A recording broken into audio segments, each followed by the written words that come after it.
트럼프가 탐내는 그린란드, 히토류를 둘러싼 미중 패권 경쟁. 세계는 지금 총성 없는 광물 전쟁 중인데요. 이런 상황에서 최근 중국이 일본을 상대로 히토류 수출 통제라는 초강수를 꺼내들었습니다. 其目的是制止在军事化和拥核企图，完全正当、合理、合法。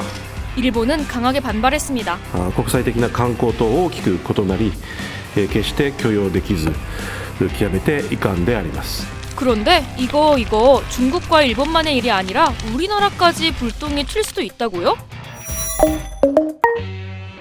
일단 대체 히토류가 뭐길래 이렇게까지 난리인가 싶은데, 히토류는 단순한 자원이 아니라 21세기 산업 패권의 상징이자 경제 안보의 핵심으로 꼽히고 있습니다. 히토류가 사실 희귀할 희자를 쓰긴 하는데 실제로 이 지구상 지각 내 매장량은 굉장히 풍부합니다. 근데 기본적으로 연구자석에 많이 쓰이고요. 이것들을 원료로 해서 전기차라던가 풍력 터빈 또는 무기라던가 전투기 이런 데에 사용이 됩니다. 히토류는 주기율표에 있는 성질이 비슷한 17가지 원소를 통칭하는데요. 반도체 및 디스플레이의 형광체, 광학필름 등 첨단 전자제품의 필수적인 핵심 부품으로 활용됩니다. 또 국방, 에너지 산업 전반에서 미래산업 경쟁력을 좌우하는 핵심 자원으로 꼽히고 있는데요. 트럼프 대통령이 그린란드에 유독 집착하는 이유, 이것도 다 이 히토류 때문이라는 얘기도 나오는데요. 그린란드에는 히토류 추정 매장량만 150만 톤에 달하는 것으로 알려져 있습니다. 그런데 이렇게 중요한 전세계 히토류 시장을 중국이 사실상 꽉 잡고 있거든요. 2024년 기준 전세계 히토류 생산량 39만 톤 가운데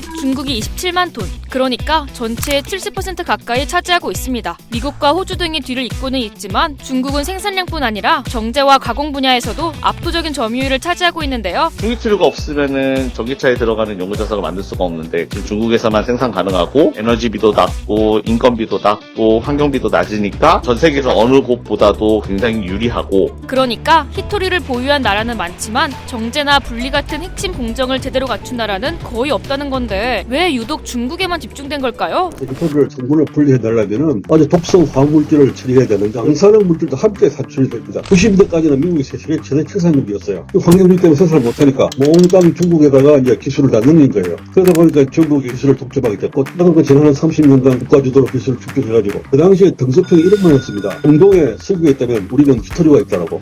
중국은 비교적 값싼 노동력과 느슨한 환경 규제를 바탕으로 다른 나라보다 유리한 조건에서 히토류 생산을 이어왔고요. 그 결과 중국은 글로벌 히토류 시장에서 압도적인 영향력을 갖게 된 거죠. 이런 상황에서 중국은 히토류를 종종 외교적 압박 수단으로 활용하기도 하는데요. 2010년에도 센카쿠 열도를 둘러싸고 일본과 영토 갈등이 벌어지자 일본에 대한 히토류 수출을 중단한 바 있습니다. 이 조치로 일본의 자동차, 전자, 정밀 산업은 큰 타격을 입었고 자원이 외교적 무기가 될 수 있음을 보여준 사례가 되기도 했는데요. 단기간 내에 다른 물질로 대체하기 어렵기 때문에 중국은 글로벌 첨단 산업 공급망에 중대한 영향을 미칠 수 있는 그런 파워를 보유하고 있는 것으로 평가가 됩니다. 하지만 우리나라도 예외는 아닙니다. 일본은 2010년 히토류 수출 제한 사태를 겪으며 대비에 나섰지만 한국은 아직까지 본격적인 대비가 미흡하다는 지적이 나오는 건데요.